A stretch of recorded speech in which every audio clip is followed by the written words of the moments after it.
Hey guys, it's Daniel here, back with a new video. In this video, I'm going to be giving you my thoughts on the past few episodes, like the first 4 episodes of the second half of the final season of Fear the Walking Dead. Yes guys, Fear the Walking Dead is almost over, so I think we can all agree that Fear the Walking Dead has been a bit of a mixed show for many people. It's definitely the most mixed element in the Walking Dead franchise, television franchise, I should say. Maybe people might agree with me, maybe not, but in terms of like a variety of critics, this is definitely the most mixed show because it has its excellent elements, but it definitely has its weakest elements as well, and I think a lot of it is due to the writing. But it seems like the show is finally going to come to an end. Like, Sunday the 19th, it'll be a 2-part series finale of Fear the Walking Dead, and its entire show is going to be over. So, it's time to talk about what we thought of the past few episodes that have released after episode 6 in the second half of season 8 that we've seen. And from what I've seen, yeah, it's okay. It's just not the best. I mean, there's a lot of problems. So, we're going to talk about these episodes with episode 7, episode 8, episode 9, and episode 10, which was released recently. But let's get into episode 7 first. So, in this mid-season premiere, which is called Anton, this is a Victor Strand-centric episode. Yes, after all this time, after the end of season 7, Victor Strand has finally returned to the show. Yeah, it's been a while since we've seen him, and apparently it turns out that he is now leading his own life with his own family. He has a husband named Frank, and a son named Klaus, and they're leading this hotel, which is like a sanctuary, and he's trying to redeem himself after all of the stuff that he did in season 7, and he became the man he was today because of Alicia saving him and believing that he was a changed man. So he wants to live up to Alicia's legacy and live up to what Alicia wanted him to be, but he felt like he couldn't do it under the name Victor Strand. That name reminds him of the terrible man he used to be, so he has to change his name, or at least he feels like he has to change his name, and he changes his name to Anton, which is the name of the episode.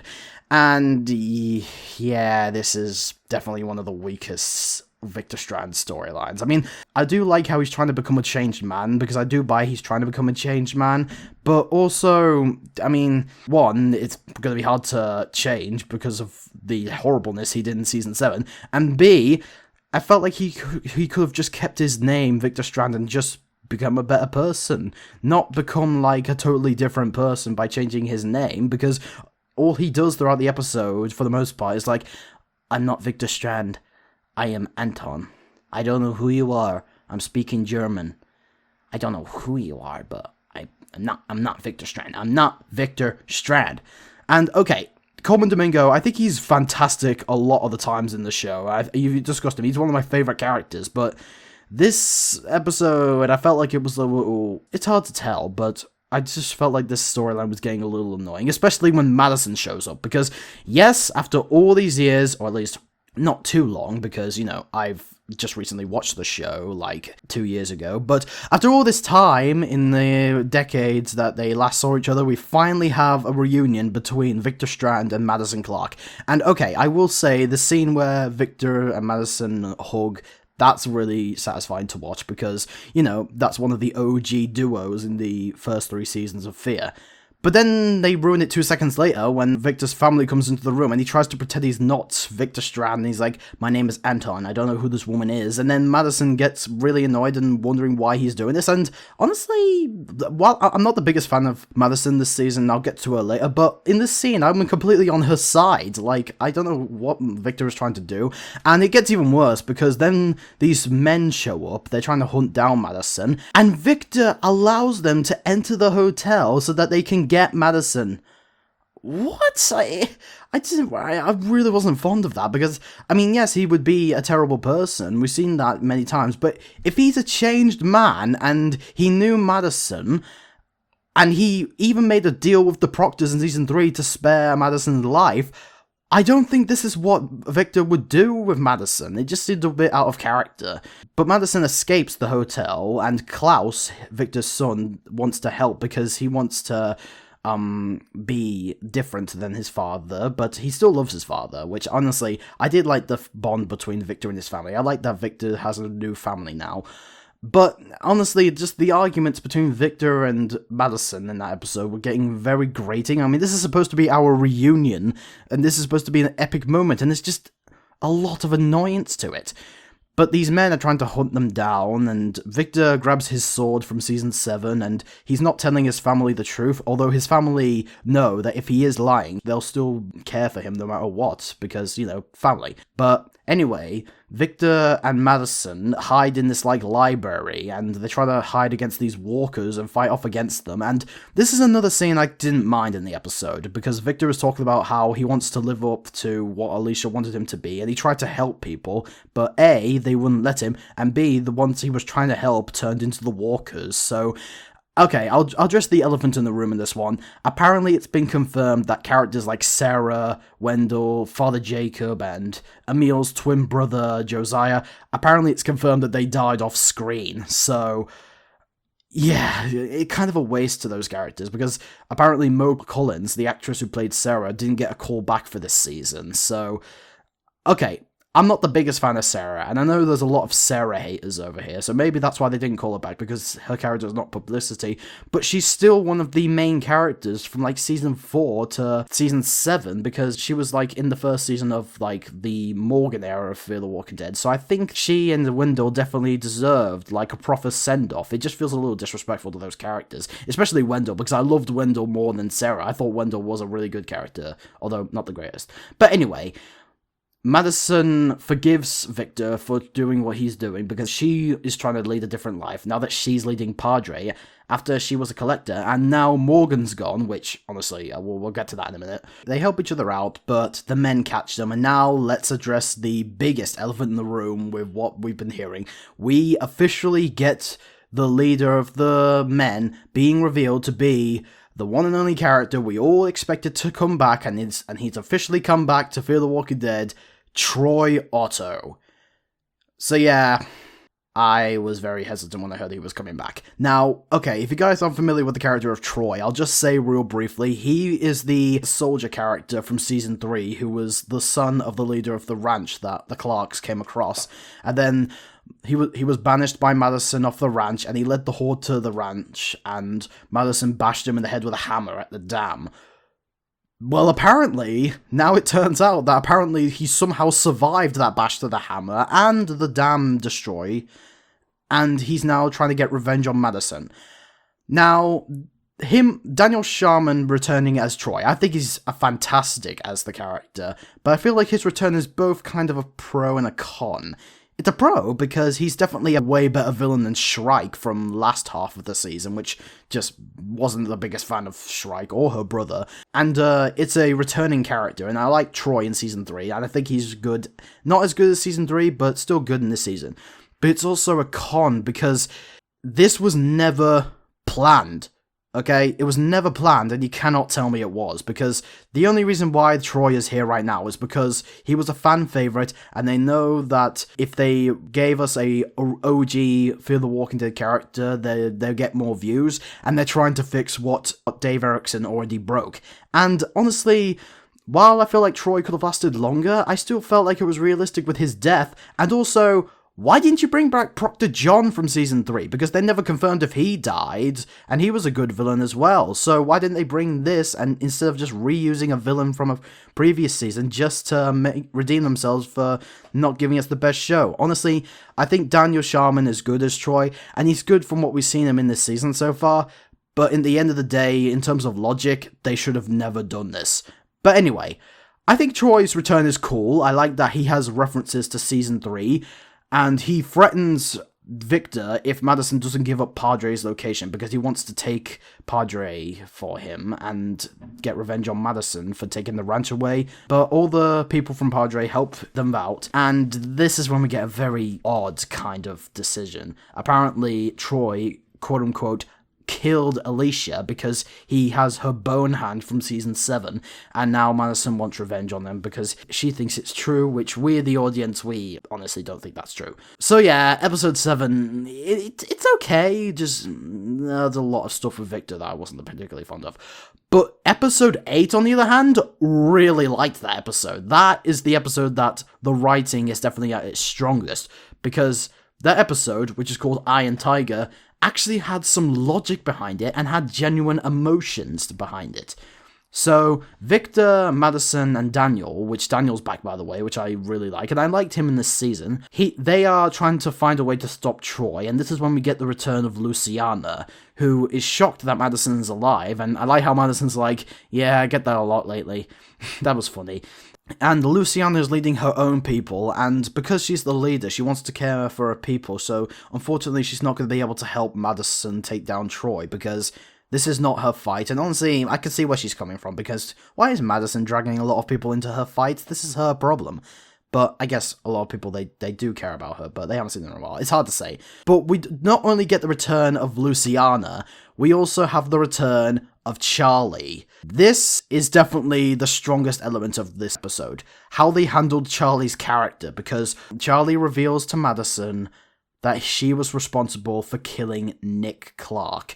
And of course, and you'd think that Madison would be like, oh, well, I'm at this new peaceful spot, so I'm definitely going to forgive her. But no! She actually tries to attack Charlie, but they hold her back, and she's resenting Charlie because that she killed her son. And honestly, it's kind of hard to blame her. This is the big deal. They killed Nick Clark, her son. So honestly, I can see both the angles. I can agree with Madison, but also at the same time, I guess Charlie was a kid back then, so it was kind of like a sudden shock of what to do. So I can see both angles, but I'm sure a lot of people are going to be like, oh yeah, Charlie is responsible, she sucks, let's kill her already. And okay, I'm going to discuss this in more detail in a minute, but I kind of just want to get the elephant out of the room in this episode, which is Charlie's dead, guys. Charlie's freaking dead. Yep.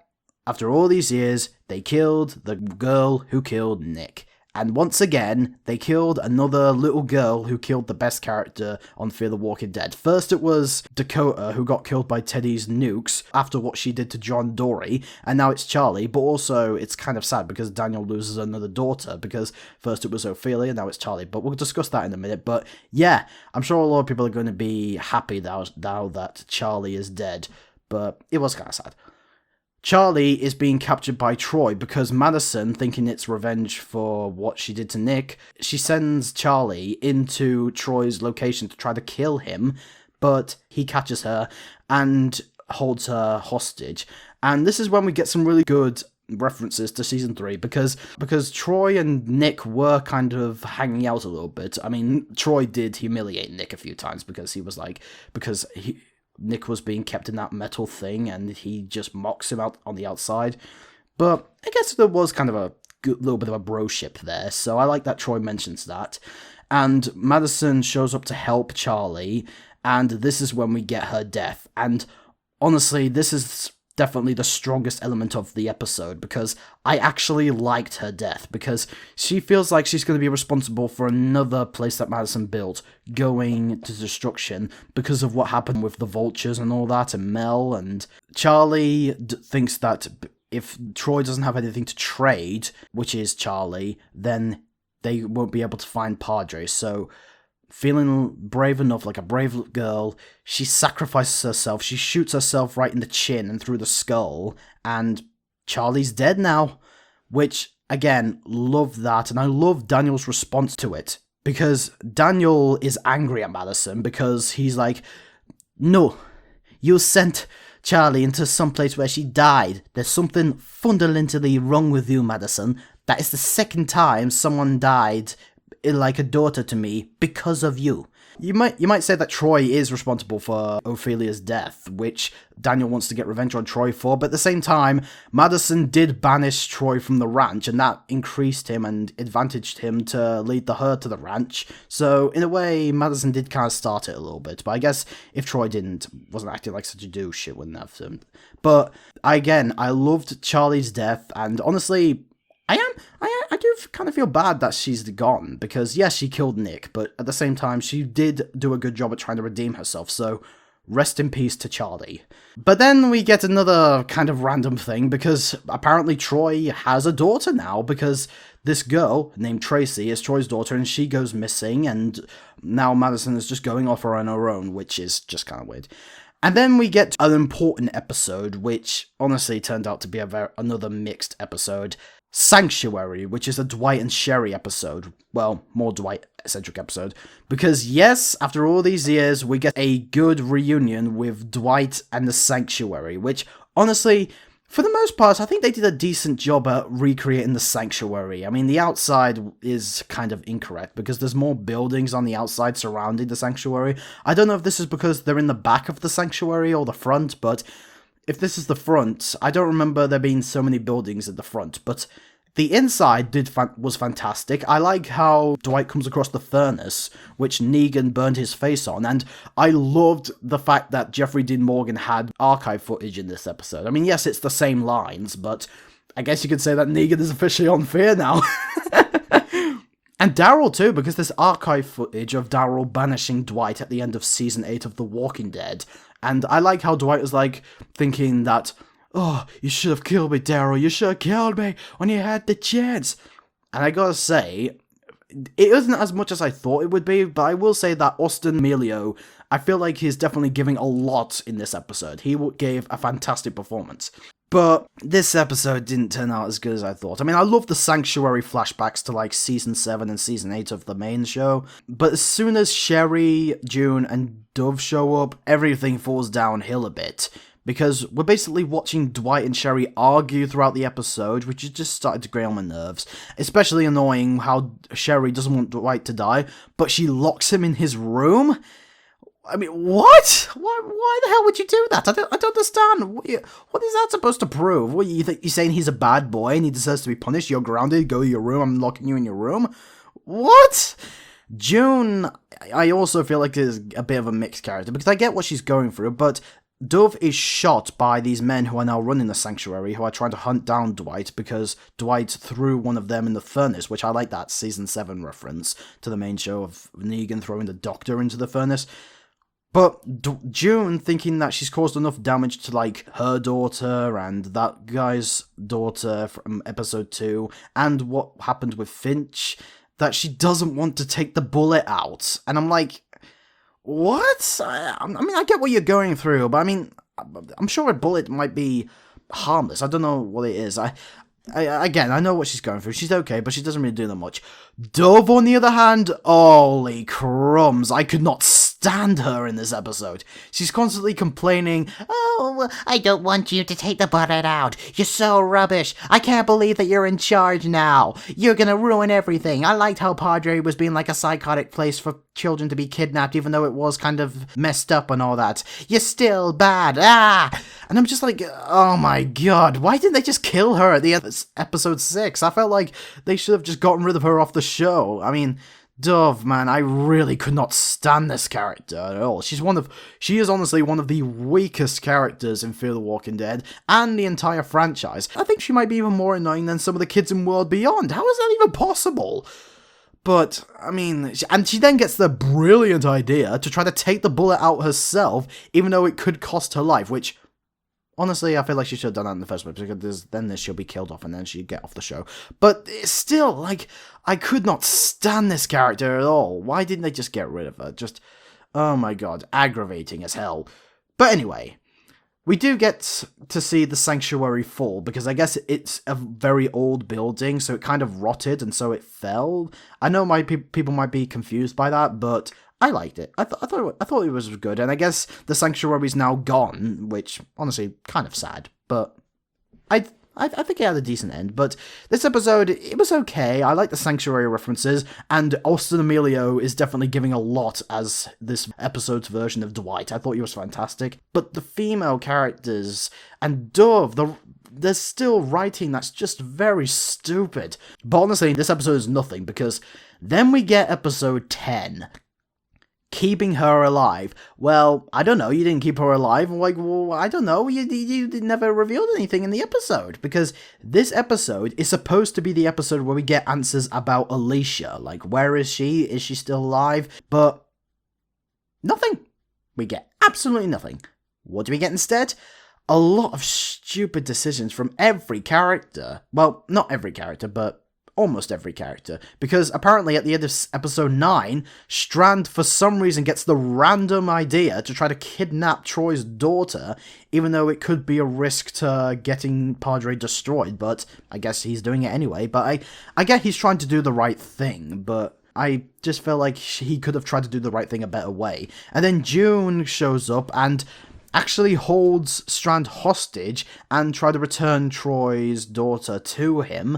And honestly, while I feel like it is kind of weird that she's gonna try to trade Strand, I don't know how to feel about that, but I am kind of on her side because I feel like Strand is kind of making a stupid decision on this. Dwight and Sherry too. I understand why they don't believe that Strand has changed, even though I do feel like he is a changed man, so give the guy a break. But anyway, Tracy, the girl, and Strand escape the boat and try to return to Madison, and Tracy reveals that she might have some answers about where Alicia is, so that Madison can find out if she's dead or not, and if she is dead, she can put her to rest.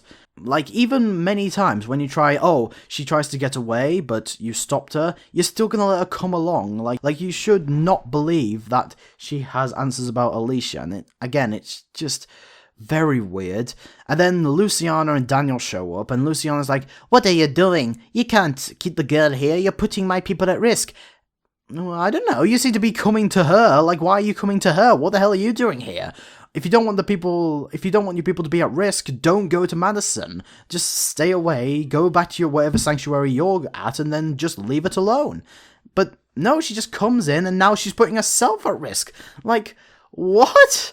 And then Daniel tries to help out Madison and Strand, and then Strand points a gun at Daniel, and then for some reason Madison is like, there is something fundamentally wrong with you. Like, honestly, like, what? Troy killed Ophelia, and also you kind of responsible for Ophelia. Don't you think he'd want revenge? And I understand where Daniel's coming from, so what the hell is Madison doing? Like, honestly, like, okay, I'm gonna address another elephant in the room in this one. I don't think Madison in this season is a good main protagonist. I don't think she's awful, but she is making very stupid decisions, and while I am glad that Lenny James has gotten off the show, can we get Morgan back? He's a much better character than Madison. I don't know what the hell these writers are trying to do with her, but she's aggravating, she's kind of selfish, she only looks out for what she feels like is vengeful, and what she does later on in the episode with the kid I feel is kind of stupid. And then Strand gets kicked out of the car! What? Like, Strand is like, come on, we're going, I don't trust these people. And then Daniel just pushes him out of the car, and they just drive away.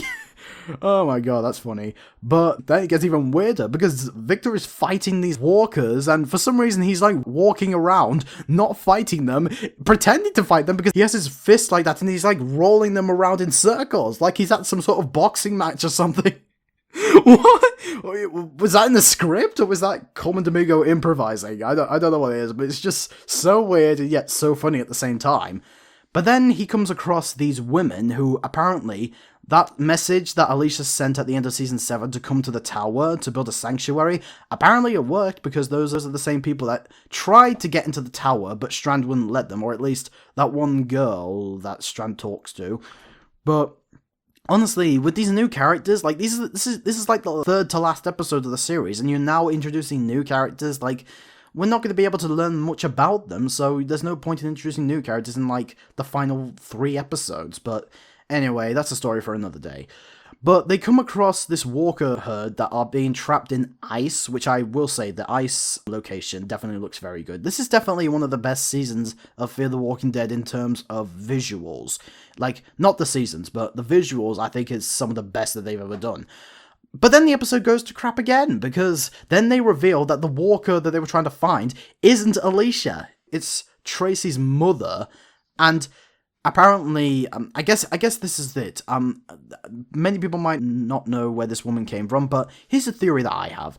I feel like this is one of the people that Madison was looking after at the stadium, because Tracy mentioned no one's gone until they're gone, and that's what killed the mother.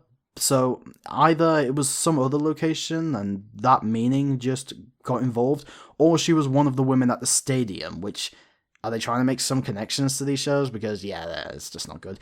But then Madison, out of rage, decides to kill the kid just so she can't tell her father where Padre is, which, again, like, why are we even rooting for this woman? Like, I mean, Tracy, she's super annoying in this episode, but it just feels out of character, and now it just feels like she's going to almost Shrike level. She got Finch bit, so why is Madison going like that, even though the whole point of her rebuilding Padre is to do stuff different from Shrike? I mean, it's so freaking stupid, these writers, and we get no answers on Alicia. Tracy's just gone. We skipped over a battle between Luciana's people and Troy's people, which would have been fantastic, but I guess they're just so cheap they're deciding to skip the battle, and the episode just ends with Madison, who just leaves and tries to go kill Troy, even though she doesn't have any people helping her. Like, and that's the episode. That is the episode, guys. So, okay, couple of things. First of all, I apologize for the length of this video, but I just feel like it would be important for me to get all of my thoughts on it. So, long length of videos are kind of necessary. Second of all, this show is getting pretty stupid. Thirdly, I wish Morgan was back leading the show, and no answers on Alicia. And then another thing is Madison's, like, bad. Like, this half season is just not the greatest, but I'm glad that the show is finally coming to an end, but at the same time, it is kind of pitiful that the show is coming to an end, because this is like one of the 3 original Walking Dead shows. Like, first one is The Walking Dead, 5 years later, there's Fear the Walking Dead, and then another 5 years, there's World Beyond. Like, these are like the OG shows, even though World Beyond might not be that great to some people, but that came to an end, the main show came to an end, and now this year, Fear is coming to an end, so it's kind of like, kind of a sad way to end a book or something. But anyway, and also, can I just mention real quick, these editors are so cheap. They apparently reused footage in episode 7 from the same scene in episode 11 of season 6 when they were cooking food in Teddy's bunker. They reused that scene to show people making food in the hotel, even though it's not the people making food in the hotel, because it's just the people making food in the bunker, making you feel like it's the people making food in the hotel. Like, honestly, is it really hard to film new footage? Like, that's one of the cheapest things to do. I don't think any of the other shows have done that, but anyway, I'm just gonna end this video here, and a 2-part series finale is coming out soon, and those are my thoughts. So let's just see how the show ends, and let's see how it all wraps up, because honestly, it is kind of, it's both rewarding, but also a little pitiful that the show is coming to an end. So anyway, I'm Daniel, reviewing movies, TV shows, and doing videos, just wondering how the show is going to end. Is it bad or good? Till then, peace out, man.